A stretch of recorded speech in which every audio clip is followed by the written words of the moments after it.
तो चलिए आज के इस वीडियो में हम उत्तरवर्ती मुगल काल का पहला बादशाह बहादुर शाह प्रथम के बारे में पढ़ेंगे। देखिए, इसको पढ़ने से पहले थोड़ा सा इसका बैकग्राउंड समझिए। देखिए, औरंगजेब की मृत्यु 1707 ईस्वी में हो गई थी और याद रखिएगा कि औरंगजेब सबसे अधिक समय तक मुगल बादशाह रहा था। देखिए, औरंगजेब के 5 पुत्र थे। देखिए, इसके मरने के समय इसके 3 ही पुत्र बचे थे। कौन कौन? मुअज्जम, आजम और कामबख्श। देखिए, इन तीनों के बीच उत्तराधिकार का युद्ध प्रारंभ हो गया था। तो सबसे पहला युद्ध हुआ था जजाओ का युद्ध 1707 ईस्वी में, जिसमें मुअज्जम ने अपने भाई आजम को पराजित कर दिया। उसके बाद बीजापुर का युद्ध हुआ 1709 ईस्वी में, जिसमें मुअज्जम ने कामबख्श को पराजित कर दिया। तो इस प्रकार से मुअज्जम ने अपने 2 भाई आजम और कामबख्श को पराजित करके अगला मुगल बादशाह बनता है।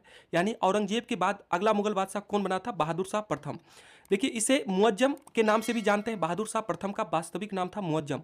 इसे शाह आलम प्रथम के नाम से भी जाना जाता है। ठीक है, आगे देखिए, बहादुर शाह प्रथम 65 वर्ष की आयु में बादशाह बना था, इसलिए इसे बूढ़ा बादशाह के नाम से भी जानते हैं। याद रखिएगा कि सबसे अधिक उम्र में मुगल बादशाह बनने वाला कौन था? बहादुर शाह प्रथम था। ठीक है, ये सबसे अधिक उम्र में मुगल बादशाह बना था।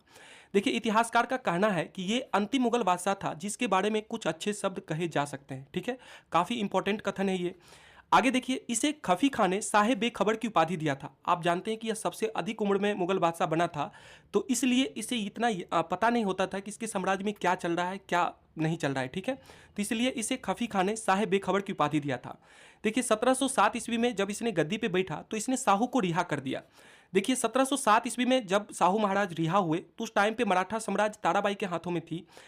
साहू ने खेरा का युद्ध किया जिसमें ताराबाई को इसने पराजित कर दिया। ठीक है, आगे देखिए, साहू महाराज का थोड़ा सा बैकग्राउंड समझिए। 1689 ईस्वी में औरंगजेब ने संभाजी पर आक्रमण करके उसे मार दिया और उसके पुत्र साहू को बंदी बना लिया।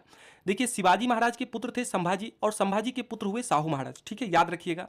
आगे देखिए, इसकी मृत्यु के पश्चात याद रखिएगा, बहादुर शाह प्रथम की मृत्यु के पश्चात पुनः एक बार उत्तराधिकार का युद्ध प्रारंभ हो गया। बहादुर शाह प्रथम के कुल 4 पुत्र थे। कौन कौन? जहांदार शाह, रफी उस्सान, अजीम उस्सान और जहान शाह।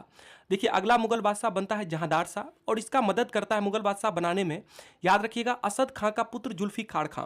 और आप जानते हैं कि ये असद खां वही है जो औरंगजेब का वजीर हुआ करता था।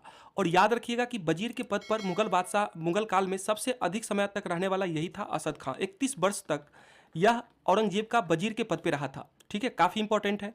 तो चलिए, इस वीडियो में इतना ही रखते हैं, फिर हम अगले वीडियो में अगला मुगल बादशाह जहांदार शाह के बारे में पढ़ेंगे। ठीक है।